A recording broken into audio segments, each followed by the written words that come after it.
نحمده ونصلي ونسلم على سيدنا ومولانا محمد رسوله النبي الأمين الحنين المكين الكريم الرؤوف الرحيم.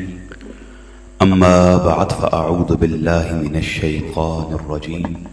بسم الله الرحمن الرحيم.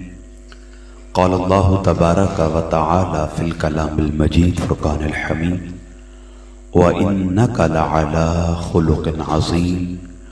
صدق اللہ العظیم وصدق رسولہ النبی الکریم. یا رب تو کریمی و رسول تو کریم، صد شکر کے ہستیں میانے دو کریم. قال اللہ تبارک و تعالی فی الکلام المجید فرقان الحمید: ان اللہ و ملائکتہ یصلون علی النبی یا ایہا الذین آمنوا صلوا علیہ وسلموا تسلیما. اللہم صل علی سیدنا و مولانا محمد وعلی آلہ وصحبہ وبارک وسلم. اللہ رب العزت کا بے حد و حساب شکر جس نے اپنی توفیق خاص سے ہمیں اپنی بندگی اپنے محبوب صلی اللہ تعالی علیہ وآلہ وسلم کی غلامی سے سرفراز فرمایا. یقیناً یہ رب ذوالجلال کا فضل و احسان ہے کہ میں اور آپ گوناگوں مصروفیات کو، دنیاوی معاملات کو ترک کر کے خالصتاً اللہ اور اس کے رسول کی رضا کے لیے 5 روزہ دروس سے عرفان القرآن کی آخری نشست میں حاضر ہیں. دعا کرتا ہوں کہ رب ذوالجلال ہم سب کا آنا، بیٹھنا، سننا، سن کر عمل کا ارادہ کرنا اپنی بارگاہ میں قبول اور منظور فرمائے.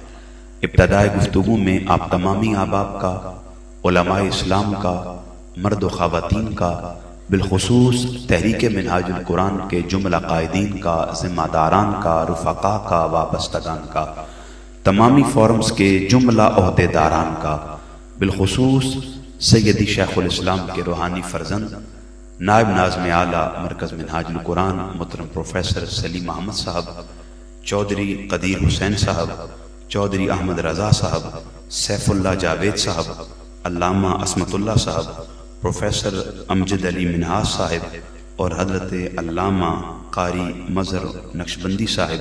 باری تعالیٰ سب کے علم میں، عمل میں، عمر میں مزید برکتیں عطا فرمائے.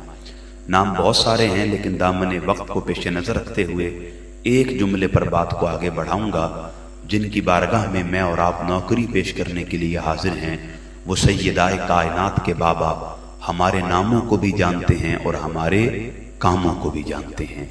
باقی میں اپنی بہنوں کو، عفت مآب بیٹیوں کو اور ماؤں کو، بالخصوص منہاج ویمن لیگ کو صدقے دل سے مبارکباد پیش کرتا ہوں کہ آپ کی تعداد اب تک مردوں سے زیادہ ہے. اللہ آپ کی استقامت پر، آپ کی توفیقات میں مزید اضافہ فرمائے. معزز سامعین و سامعات، یقیناً آپ احباب جانتے ہیں رمضان المبارک کا یہ بابرکت مہینہ ہم پر سایہ فگن ہے. یہ مہینہ صرف روزے رکھنے، قرآن سننے، تراویح پڑھنے کا نام نہیں. دراصل یہ مہینہ تزکیہ نفس، اخلاق کی تعمیر اور کردار سازی کا عظیم ترین موسم ہے. یہی وہ مہینہ ہے جس میں اخلاق محمدیہ صلی اللہ تعالی علیہ وآلہ وسلم کی خوشبو ہر مومن کے دل کو مہکا دینے کے لیے اتاری گئی. اور آج کی نشست کا موضوع بھی وہی ہے جس پر انسانیت کا درخشاں مستقبل کھڑا ہے: اخلاق نبوی اور عصر حاضر کے تقاضے. یقیناً آپ احباب نے جب فلیکسس پر یہ موضوع پڑھا ہوگا یا آج مجھ سے سن رہے ہیں تو بعض لوگوں کے ذہن میں شاید یہ سوال پیدا ہوا ہو: کیا ضرورت پیش آئی کہ اس موضوع کو ان دروس کی نشستوں کا حصہ بنایا گیا؟ دراصل یہ کوئی تقریری عنوان نہیں ہے، یہ ہمارے معاشرے کی سب سے بڑی ضرورت ہے. یہ صرف تقریر کر دینے تک محدود کیا جانے والا موضوع نہیں، یہ عصر حاضر کی سب سے بڑی ضرورت ہے. اس کی وجہ یہ ہے کہ آج ڈگریاں تو بڑھ گئی ہیں لیکن برداشت ختم ہو گئی ہے. علم کے دریا بہ رہے ہیں لیکن دلوں میں وسعت باقی نہیں رہی. گھروں میں سہولتیں ہیں لیکن سکون نہیں ہے. بازاروں میں چمک ہے لیکن دیانت نہیں ہے. سیاست میں نعرے ہیں لیکن خدمت نہیں ہے. اگر آپ آج معاشرے پر نگاہ ڈالیں آپ مجھ سے بہتر اس بات کی گواہی دیں گے کہ آج المیہ یہ ہے جھوٹ اب گناہ نہیں رہا، حکمت عملی کہلاتا ہے، حسد مسابقت کے نام پر زندہ ہے، دھوکہ کاروباری ذہانت بن چکا ہے، سوشل میڈیا پر کردار کشی ہے، تضحیک ہے، تمسخر ہے، یہ ہمارا اخلاقی منظرنامہ ہے۔ ہم میں آج مکر، دجل، فریب، یہ سب چیزیں پائی جاتی ہیں۔ بچہ مسجد کی پہلی صف کے پیچھے گزر جائے، ہمارے اخلاق کا پتہ چل جاتا ہے۔ کوئی ہم سے آگے بڑھ جائے، ہمارے اخلاق کا پتہ چل جاتا ہے۔ کھانے میں نمک تیز ہو جائے، ہمارے اخلاق کا پتہ چل جاتا ہے۔ کوئی اختلاف رائے رکھے، ہمارے اخلاق کا پتہ چل جاتا ہے۔ ٹریفک میں لمحہ بھر کا تعطل آئے، ہمارے اخلاق کا پتہ چل جاتا ہے۔ کوئی ذرہ بھر کے لیے تأمل برتے، ہمارے اخلاق کا پتہ چل جاتا ہے۔ یہ سب ہمارا اخلاقی منظرنامہ ہے۔ ایسے میں سوال پیدا ہوتا ہے، کیا قانون ہمیں بچا لے گا؟ ٹیکنالوجی ہمیں مہذب بنائے گی؟ مالی آسودگی کیا قلبی اطمینان دلائے گی؟ آپ سب کا جواب ہوگا ہرگز نہیں۔ جان لیں، اس پرفتن دور میں اگر کوئی چراغ رہنمائی کر سکتا ہے، ہمارے لیے مشعل راہ بن سکتا ہے، ہماری زندگی کی صحیح سمت کا تعین کر سکتا ہے، ہمارے کردار کو درست کر سکتا ہے، ہمیں انحطاط سے نکال سکتا ہے، زوال کا خاتمہ کر سکتا ہے، تو وہ سوائے اخلاق محمد مصطفیٰ صلی اللہ تعالی علیہ وآلہ وسلم کے کچھ اور نہیں ہے۔ یہ وہی اخلاق ہیں جس نے پتھر کے شہر کو دلوں کا شہر بنا دیا، صدیوں کے بچھڑوں کو آپس میں ملا دیا، اور صدا کے دشمنوں کو بہم ایک دوسرے کا دوست بنا دیا۔ یہی وہ اخلاق ہیں جس نے انسانیت کی وحشت کو انسانیت کی رحمت میں تبدیل کر دیا، جس کے بارے رب ذوالجلال نے قرآن مجید کی سورہ القلم میں فرمایا، وَإِنَّكَ لَعَلَىٰ خُلُقٍ عَظِيمٍ، اور بے شک آپ عظیم الشان خلق پر قائم ہیں۔ سامعین محتشم، موضوع کی غرض و غایت کو جاننے کے بعد آئیں آقا کریم علیہ الصلوۃ والسلام کو اللہ رب العزت نے اس آیہ کریمہ کے ذیل میں جو اخلاق کی عظمت عطا کی ہے اسے سمجھنے کی کوشش کرتے ہیں۔ ایک مختصر سی آیت ہے، لیکن اللہ رب العزت نے اس مختصر سی آیت میں کثیر تاکیدات کو جمع فرمایا ہے۔ آیت کی ابتدا حرف واو سے ہو رہی ہے، یہ واو عاطفہ ہے۔ اگر آپ زبان کا شوق رکھتے ہیں، لغت کا شغف رکھتے ہیں، تو آپ کو معلوم ہوگا اس آیہ کریمہ کی ابتدا میں حرف واو لانے کی کوئی ضرورت نہیں تھی۔ اگر یہ حرف واو نہ لایا جاتا تب بھی اللہ اپنی بات کو پورا کر سکتا تھا، آیت میں کوئی سکم نہیں تھا، کوئی کمزوری نہیں تھی، لیکن اس کے باوجود یہ حرف واو لانا اس بات کا اشارہ تھا کہ رب ذوالجلال ہمیں کچھ سمجھانا چاہتا ہے۔ علماء فرماتے ہیں کہ یہ جو حرف واو ہے یہ عطف کے لیے ہے، لیکن اس کا کام اصل میں فرق قائم کرنا ہے، فاصلے کو بیان کرنا ہے۔ یہی وجہ ہے رب ذوالجلال حرف واو لگا کر ہمیں تاکید کر رہا ہے، متنبہ کر رہا ہے، متوجہ کر رہا ہے کہ جان لو اب پچھلی بات مکمل ہو گئی، یہاں سے نئی گفتگو کا آغاز ہو رہا ہے۔ واو کے بعد اگلا لفظ ہے انا، یہ انا بھی مانوی تاکید کے لیے ہے۔ پھر لعلا، یہ جو الا پر حرف لام لگی ہے یہ بھی تاکید کے لیے ہے۔ پھر خلق کے ساتھ عظیم کہنا یہ بھی تاکید کے لیے ہے۔ اب ایک مختصر سی آیت ہے، لیکن اللہ چار تاکیدات لگا کر بتانا یہ چاہتا ہے کہ اے لوگوں، اگر میں اپنے محبوب کے اخلاق کی عظمت کو چار تاکیدات لگا کر بیان کر رہا ہوں، پھر ذرا سوچو تو صحیح اس رسول کے اخلاق کی عظمت کا عالم کیا ہوگا۔ آیت میں بہت کچھ ہے جس پر بات کر سکتا ہوں، لیکن صرف دو لفظوں پر بات کروں گا۔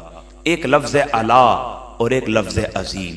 الا اس کا معنی ہے پر، یہ ہمیشہ فوقیت اور بلندی کو بیان کرنے کے لیے آتا ہے۔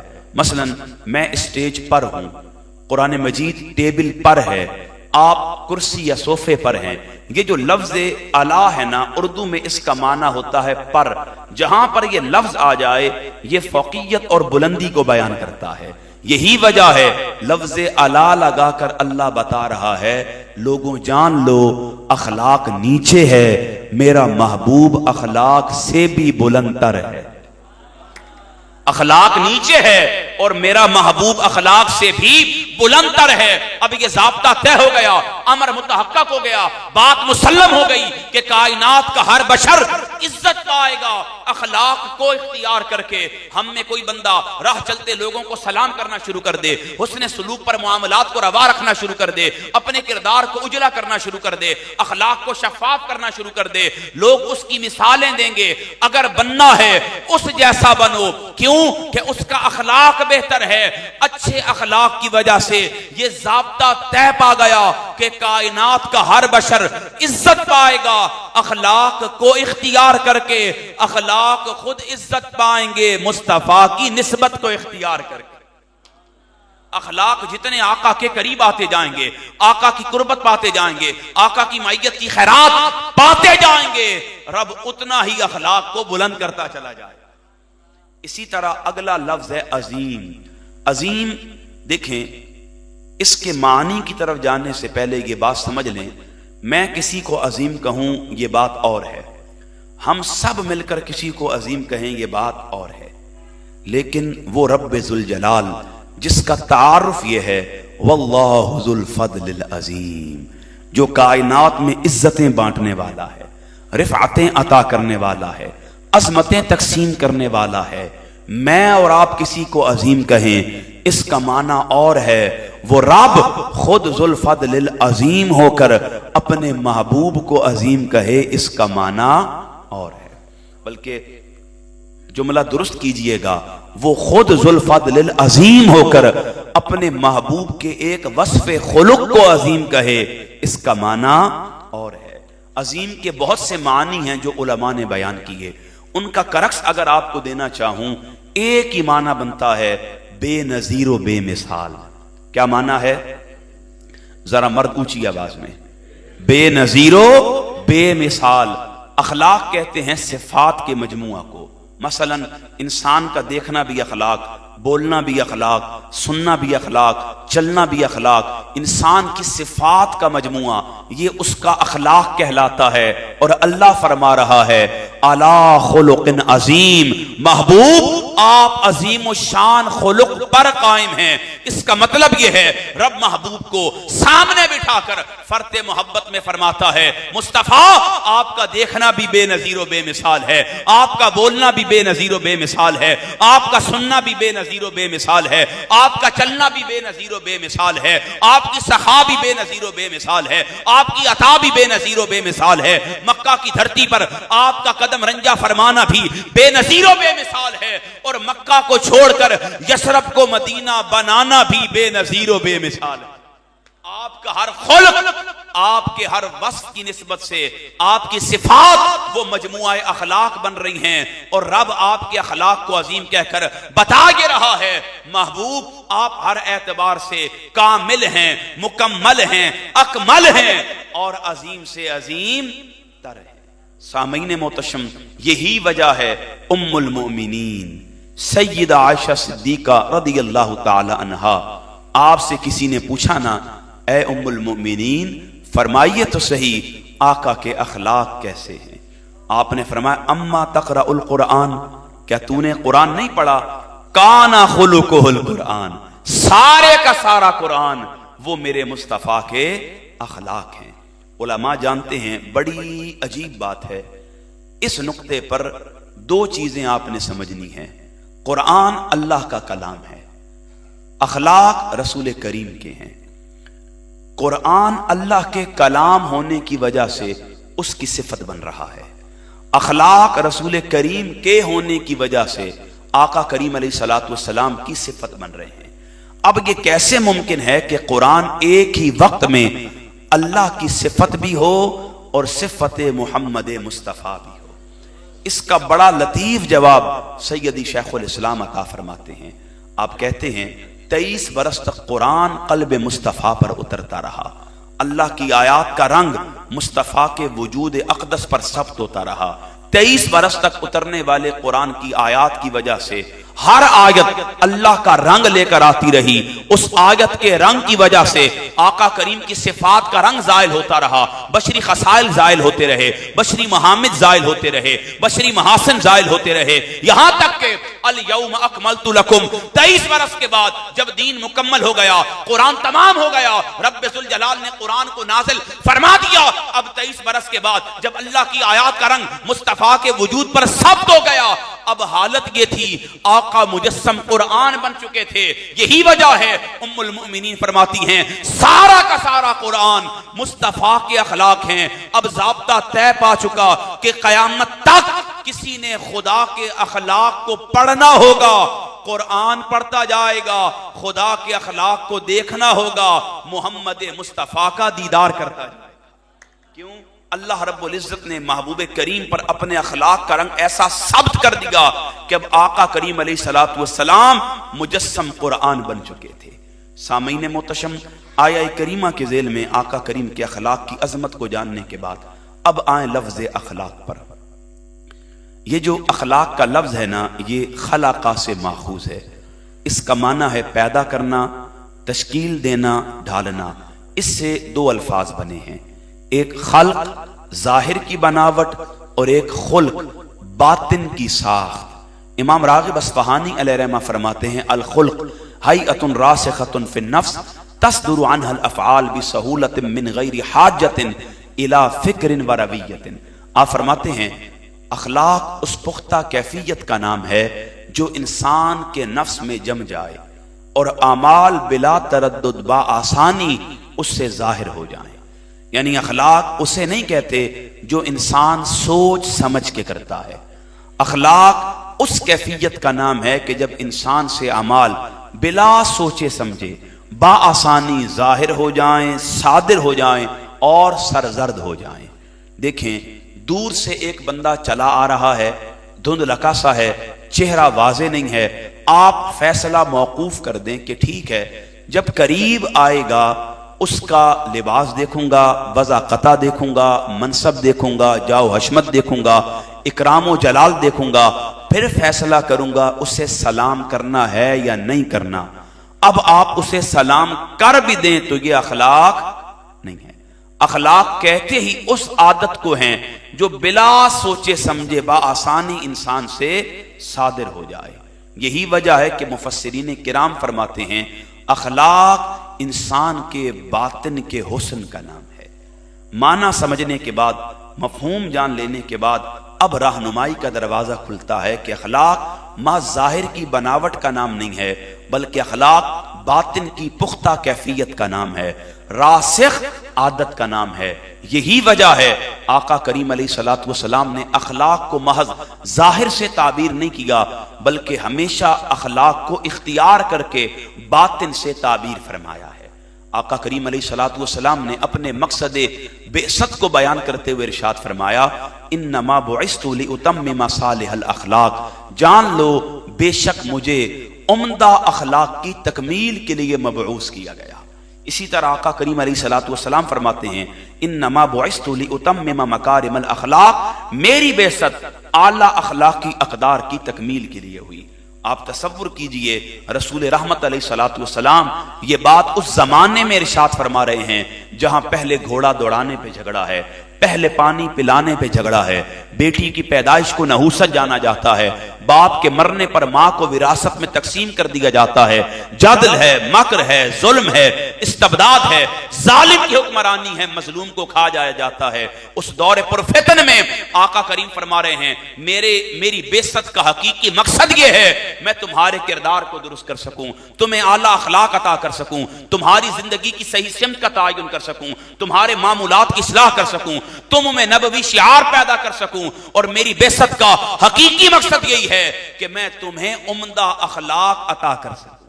آپ تصور کیجئے اس دور میں آقا کریم علیہ الصلوۃ والسلام بعثت کے مقصد کو اعلیٰ اخلاق کی تشکیل اور تعمیر سے تعبیر کر رہے ہیں۔ یہ اس بات کا جواز پیدا کرتا ہے کہ آج اگر میں اور آپ دعوے محبت زبان پر رکھتے ہیں اگر اس دور میں کافروں کے لیے آقا کریم علیہ الصلوۃ والسلام اتنی تاکید کر رہے ہیں تو ہم پر تو بدرجہ اتم یہ ذمہ داری عائد ہوتی ہے کہ ہم اخلاق رذائل سے نکل کر اخلاق حسنہ کو اختیار کریں، آقا کریم کے اخلاق کے قریب ہو جائیں اور حضور علیہ الصلوۃ والسلام کی سیرت سے، اسوہ سے، بالخصوص اس گوشہ سیرت کے ایک وصف خلق سے اپنی زندگی کو تعبیر کریں۔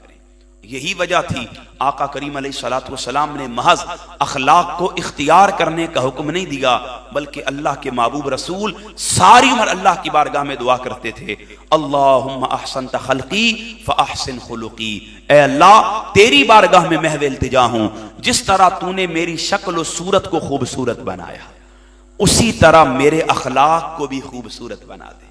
صرف اتنا ہی نہیں، آقا کریم اللہ کی بارگاہ میں دعا کرتے، اللہم انی اعوذ بک من الشقاق والنفاق وسوء الاخلاق، اے اللہ تیری بارگاہ میں التجا کرتا ہوں، مجھے بدبختی سے، نفاق سے، برے اخلاق سے اپنی پناہ میں رکھ۔ آپ تصور کیجئے وہ رسول جن کی اولاد کے قریب سے بھی کبھی برائی کا گزر نہیں ہوا، جن کے بارے رب ذوالجلال نے قرآن میں فرما دیا وَيُطَهِّرَكُمْ تَطْهِيرًا، وہ رسول رحمت جس کی اولاد کو اللہ نے ہر رجس سے، گمان نقص سے، گناہ سے، رذائل سے، ہر طرح کے رجس سے پاک رکھا ہے، وہ رسول اللہ کی بارگاہ میں دعا کر رہے ہیں، مولا مجھے برے اخلاق سے بچا۔ دراصل یہ دعا ازدیاد خیر کے لیے ہے، اظہار بندگی کے لیے ہے، امت کی تعلیم کے لیے ہے۔ آقا سمجھانا یہ چاہتے ہیں، بتانا یہ چاہتے ہیں، امت کو تعلیم یہ دینا چاہتے ہیں، اگر تم میں کسی کے اخلاق برے ہیں اسے تو اچھے اخلاق کو اختیار کرنا چاہیے، لیکن اگر کسی کے اخلاق اچھے ہیں، حسین ہیں، خوبصورت ہیں، اسے بھی بے فکر و بے نیاز نہیں رہنا چاہیے، بلکہ اللہ کی بارگاہ میں دعا کرتے رہنا چاہیے کہ مولا اگر تو نے اخلاق اچھے عطا کیے ہیں، انہی اچھے اخلاق پر عمر گزارنے کی توفیق بھی عطا فرما۔ آقا کریم علیہ الصلوۃ والسلام امت کو تعلیم دے رہے ہیں، زندگی کی صحیح سمت کا تعین فرما رہے ہیں، اور ہماری اصلاح کرتے ہوئے تاکید کر رہے ہیں کہ صرف اچھے اخلاق کو اختیار نہیں کرنا بلکہ برے اخلاق سے اللہ کی پناہ بھی طلب کرنی ہے۔ آقا کریم علیہ الصلوۃ والسلام کا ارشاد پاک ہے، الشوم سوء الخلق، بدبختی حقیقت میں بدخلقی ہے۔ یہ بات ذہن میں رکھیے گا۔ ہماری اکثر عفت مآب مائیں، بہنیں، بیٹیاں یہ شکوہ کرتی ہیں کہ جی صبح ہوتی ہے ہم نماز مصلی پر ادا کرتی ہیں، ہم قرآن کی تلاوت سارا دن کرتی ہیں، ہم 5 وقتہ نماز با جماعت ادا کرتی ہیں، ہم پورا دن تسبیح و تحلیل، اللہ کی پاکی، اس کی ثنا اور حمد کو بیان کرتے ہیں، لیکن اس کے باوجود ہمارے گھروں میں سکون نہیں آتا، ہمارے دلوں کو اطمینان نصیب نہیں ہوتا، ہمارے معمولات میں اللہ رب العزت کی رحمت کا نزول نہیں ہوتا، اور ہمارے گھروں سے نحوست دور نہیں ہوتی۔ اس کی سادہ سی وجہ آقا کریم نے ارشاد فرما دی۔ حضور فرما رہے ہیں الشوم سوء الخلق، بدبختی حقیقت میں بدخلقی ہے۔ اگر میں اور آپ ساری عمر دین کے ظاہر کو اختیار کریں، عبادت تو کرتے رہیں، ریاضت میں پڑے رہیں، بندگی کا اظہار کرتے رہیں، اللہ رب العزت کے احکامات کی بجاوری ساری عمر کرتے رہیں، لیکن اس کے باوجود اگر ہمارا اخلاق بہتر نہیں ہے، رویہ درست نہیں ہے، معمولات صحیح نہیں ہے، ہمارا بول چال، اخلاق، لین دین، کردار اگر اچھا نہیں ہے، آقا کے اخلاق کے تابع نہیں ہے، آقا فرماتے ہیں پھر جان لو جو بد اخلاق ہے بدبختی ہی کا حقدار ہے۔ اگر بدبختی سے بچنا ہے اپنے اخلاق کو بہتر کرنا ہوگا۔ انسانی جبلت ہے، اس کا ایک عمومی مزاج ہے اور یہ نفسیاتی پہلو ہے۔ اگر انسان کو بتا دیں کہ بھائی آپ کو نتیجہ یہ ملے گا تو اس کا ایک ہی نتیجہ نکلتا ہے، یا تو وہ محنت بڑھا دیتا ہے یا گھٹا دیتا ہے۔ میرے سامنے جیلم کے بڑے نامور پروفیسر حضرات بیٹھے ہیں، علماء جلوہ فرما ہیں، بڑی بڑی علمی قد کاٹ والی شخصیات خوبصورت نشستوں پر خوبصورت چہروں کے ساتھ براجمان ہیں، عفت مآب بہنیں ہیں۔ اس لیے جملے کی تکرار نہیں کر رہا، آپ نے 3 دن خطاب سن لیا ہے، وہ تو میرے اساتذہ کا تھا، اب میں تو نالائق سا، نکما سا شاگرد ہوں، اپنے شیخ کا سب سے ادنا کارکن ہوں، اس لیے جس کو جوتوں میں جگہ ملنی چاہیے تھی اسے سیدی شیخ الاسلام نے عزت کا وقار دے کر یہ مسند عطا کر دی ہے۔ اس لیے آپ نے سمجھنا ہے کہ ریپیٹیشن اب ضروری نہیں ہے، وقت بھی میرے پیش نظر ہے، اب آپ نے صرف جملوں کی تکرار سے بچ کر موضوع کے مدعا و مقصود پر جانا ہے۔ تیار ہیں اس کے لیے؟ خاموشی اس بات کا اظہار ہے کہ آپ راضی ہیں، چونکہ ہمارے ہاں اس بات کی علامت سکوت ہوتا ہے، ایسے ہی ہے چلے۔ تو عرض یہ کر رہا تھا نفسیاتی پہلو ہے کہ اگر کسی کو نتیجہ بتا دیں یا تو وہ محنت گھٹا دیتا ہے یا بڑھا دیتا ہے۔ مثلا آپ میں کہوں کہ جی 3 بندوں کی ریس لگائی جائے گی، یہ ہار جائیں گے، وہ جیت جائے گا، جسے کہا جائے گا کہ تم جیت جاؤ گے، یہ جملے اس کے لیے موٹیویشن کا کام کریں گے، وہ اپنی محنت کو بڑھائے گا اور رزلٹ وہی لے گا جو میں نے کہہ دیا تھا۔ اور جنہیں کہا جائے گا کہ تم ہار جاؤ گے، یہ جملے ان کو ختم کر دیں گے، وہ تگ و دو بھی نہیں کریں گے۔ کیوں؟ ان پر نفسیاتی اثرات ایسے مرتب ہوں گے، وہ کہیں گے جب ہم نے ہارنا ہی ہے تو پھر دوڑنے کا فائدہ کیا ہے؟ اب سن لیں، انسان کی جبلت کے مطابق رسول رحمت علیہ الصلوۃ والسلام اچھے اخلاق کو اختیار کرنے پر ہمیں نتیجہ بتا رہے ہیں، ہمیں رزلٹ سنا رہے ہیں اور اس بات کے بارے آگاہ کر رہے ہیں کہ جان لو اگر اخلاق اچھے ہوں گے پھر میں تمہیں کیا عطا کرنے والا ہوں۔ ہم میں ہر بندہ یہ چاہتا ہے ہمیں آقا کا قرب نصیب ہو جائے، آقا کی معیت کی خیرات حاصل ہو جائے، ہمیں آقا کریم کا پڑوس میسر آ جائے۔ سنیے آقا کریم علیہ الصلوۃ والسلام فرماتے ہیں ان من احبکم الی واقربکم منی مجلسا یوم القیامہ۔ آقا کریم فرما رہے ہیں قیامت کا دن ہوگا، سب سے زیادہ اس دن مجھے محبوب وہ ہوگا اور سب سے زیادہ میرے قریب وہ ہوگا۔ آپ سب جانتے ہیں حشر کا میدان کیسا ہوگا، قیامت کی ہولناک گھڑیاں ہوں گی، سوا نیزے پر سورج ہوگا، ہر بشر کان کی لو تک پسینے میں ڈوبا ہوا ہوگا، کوئی کسی کو بچانے والا، بخشش کروانے والا، مغفرت کروانے والا نہیں ہوگا۔ اس لمحے آقا کریم علیہ الصلوۃ والسلام فرما رہے ہیں جب نفسا نفسی کا عالم ہوگا، تم میں سب سے زیادہ مجھے محبوب وہ ہوگا اور میرے قریب وہ ہوگا احاسنکم اخلاقا، جس کا اخلاق اچھا ہوگا، جس کا کردار بہتر ہوگا، جس کے معاملات میں میرے اخلاق کا نور ہوگا۔ آقا فرماتے ہیں صرف وہ میرے قریب نہیں ہوگا، میری محبت کا مستحق بھی بن رہا ہوگا، میں اسے اپنا قرب بھی عطا کروں گا اور محشر کے میدان میں اسے اپنی محبت کا معیار اور خیرات بھی عطا کر رہا ہوں گا۔ تو اب ضرورت اس امر کی ہے آئیں ایک لمحے کے تأمل کے بغیر اپنا محاسبہ نفس کرتے ہیں، اپنے حالات و واقعات کا جائزہ لیتے ہیں کہ آیا ہم نے اب تک خود کو کتنا آقا کریم علیہ الصلوۃ والسلام کے اخلاق کے تابع کر رکھا ہے۔ یقین جانیں اگر یہ سوال ہم خود سے کریں، اپنا سر جھکائیں اور ایک لمحے کے تأمل کے ساتھ یہ سوچیں کہ اگر قیامت کا دن ہو، حشر کا میدان ہو، آقا کریم کا سامنا ہو اور نبی رحمت علیہ الصلوۃ والسلام ہم سے سوال دہرائیں، اے میرے امتیوں، اللہ نے میرے اخلاق کو 4 تاکیدات کی عظمت کے ساتھ بیان کیا تھا، تم نے میرے اخلاق کو کتنا اختیار کیا، بتائیں اس وقت ہم کون سا منہ آقا کریم کو دکھائیں گے؟ اگر آج خود کو آقا کریم کے اخلاق کریمانہ کے تابع نہ کیا تو وہاں سوائے شرمندگی کے کچھ اور ہمارا مقدر بننے والا۔ آج ضرورت اس امر کی ہے کہ محاسبہ نفس کرتے ہوئے، اپنے احوال کو درست کرتے ہوئے آئیں، خود کو آقا کریم کے اخلاق کریمانہ کے تابع کرنے کی کوشش کرتے ہیں۔ اس میں کوئی شک نہیں آقا کریم کے اخلاق کا دائرہ وہ بڑا وسیع ہے، عمر گزار دی جائے تو کسی ایک باب کی ابتدا بھی نہیں کی جا سکتی۔ ہم اگر اپنے آپ کو دیکھیں، ماحول کو دیکھیں اور ارد گرد کا جائزہ لیں، عبادت سے لے کر سیاست تک، گھر سے لے کر ریاست تک، انفرادی زندگی سے لے کر اجتماعی نظام تک، کوئی ایک گوشہ ایسا نہیں ہے جہاں آقا کریم کے اخلاق ہماری رہنمائی نہ کرتے ہوں، ہمارے لیے مشعل راہ نہ بنتے ہوں۔ لیکن دامن وقت کو پیش نظر رکھتے ہوئے آئیں چند ایک عصر حاضر کی فوری ضرورتیں سمجھتے ہوئے آقا کریم علیہ الصلوۃ والسلام کے اخلاق کو دیکھتے ہیں اور پھر خود کو ان اخلاق کے تابع کرنے کی کوشش اور عہد کرتے ہیں۔ آقا کریم علیہ الصلوۃ والسلام نے ساری عمر اپنی امت کو سچ بولنے کا حکم دیا اور جھوٹ سے منع فرمایا۔ وہ جھوٹ جو بندے کو اللہ کی لعنت کا مستحق بناتا ہے، وہ جھوٹ جو بندے کو عذاب الہی کا مستحق بناتا ہے، وہ جھوٹ جو بندے کو جہنم میں لے کر جاتا ہے، وہ جھوٹ جو اس کے من سے نور الہی کا چراغ بجھا دیتا ہے، یہ وہی جھوٹ ہے جس کی نسبت اللہ رب العزت نے سورہ آل عمران کی 61ویں آیت کے آخری حصہ میں فرما دیا، لعنت اللہ علی الکاذبین، جھوٹوں پر خدا کی لعنت ہو۔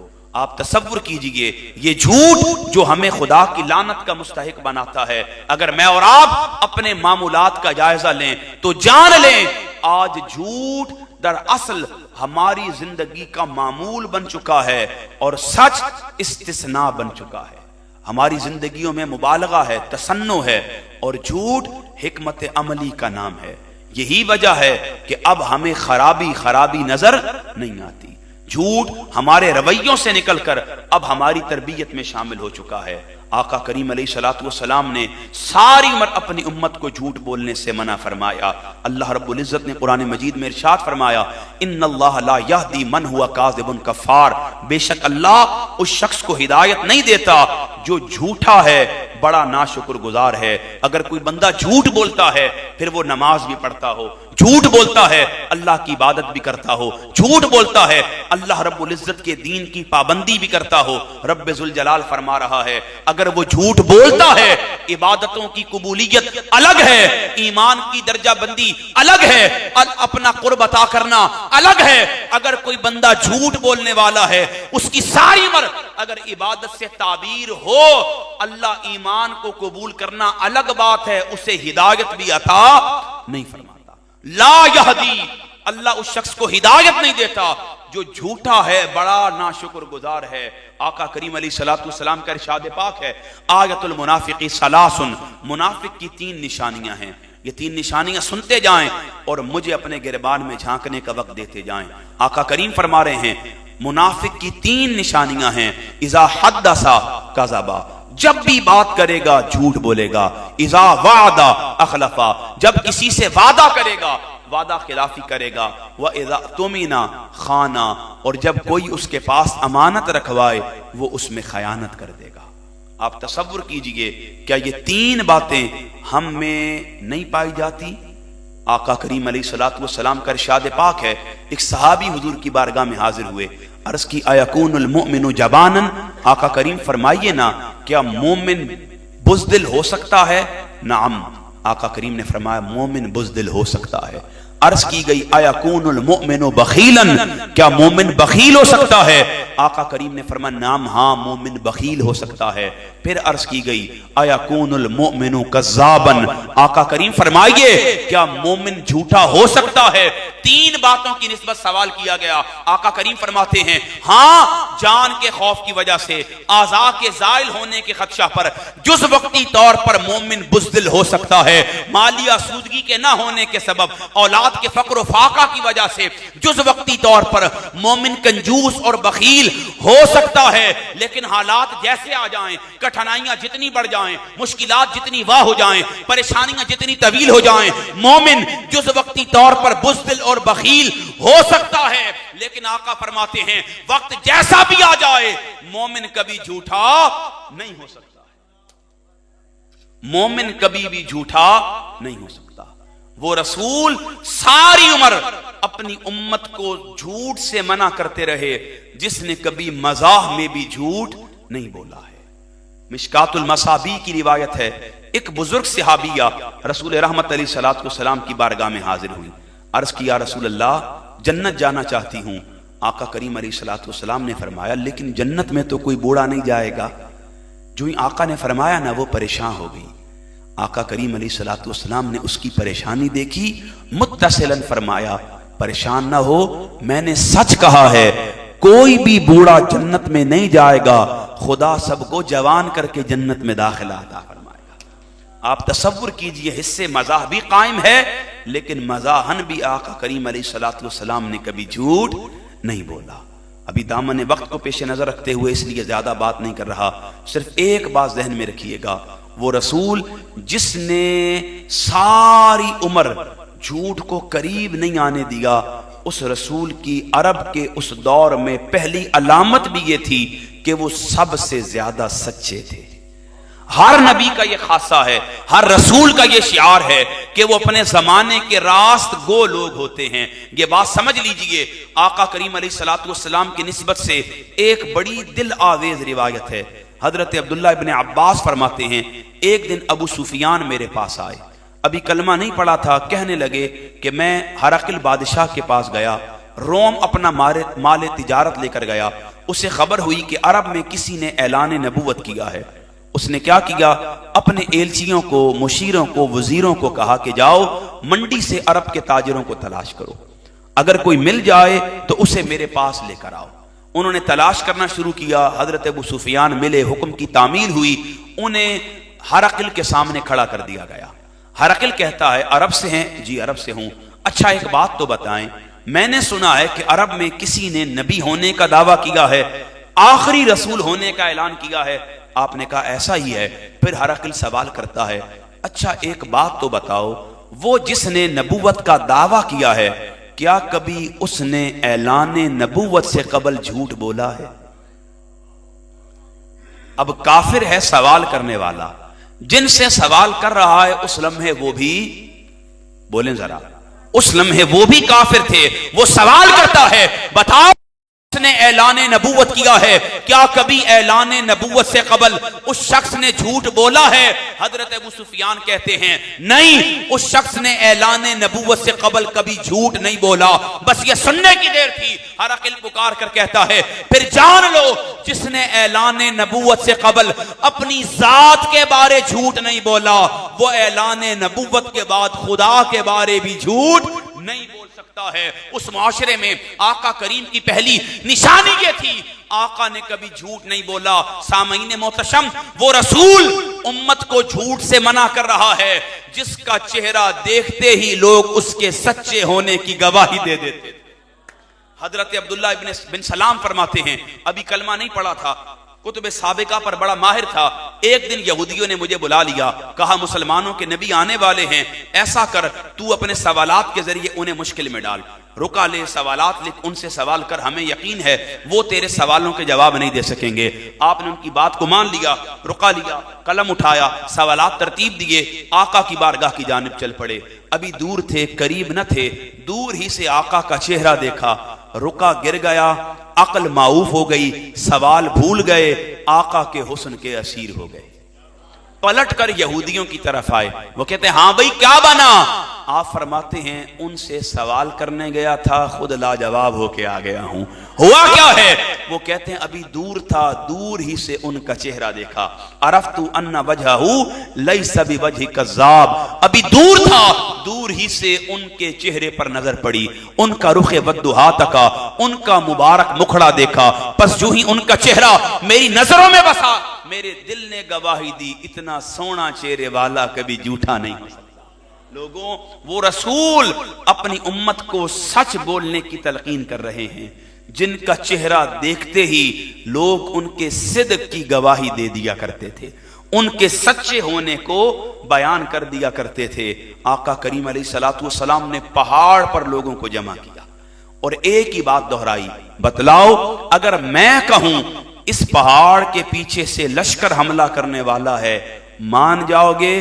وہ کہتے ہیں مان جائیں گے، کیوں؟